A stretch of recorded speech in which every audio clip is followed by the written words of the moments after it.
course, say is seatbelt off, camera on. RCMP are calling it the largest rollout of body-worn cameras in the province's history.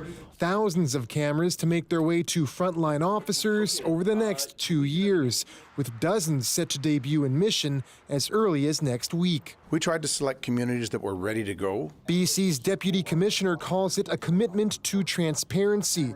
Each camera will be powered on during the entirety of an officer's shift.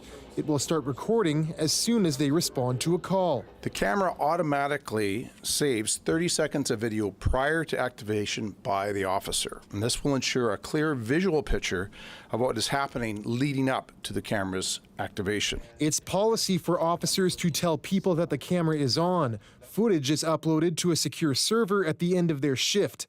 Police watchdogs will have access to the tape when there's use of force or a public complaint.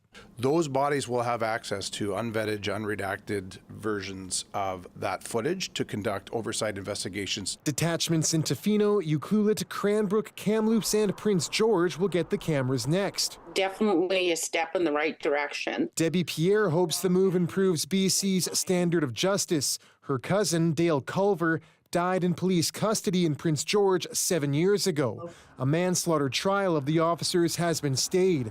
The family believes body cameras could have given them more answers. There would have been accessible to the footage of what happened that night. BC's Assembly of First Nations has been calling for body cameras for years, but it still has lingering concerns when it comes to officer discretion. Potentially, some of the officers could turn off the cameras. Officers are required to document why they decide to turn cameras off.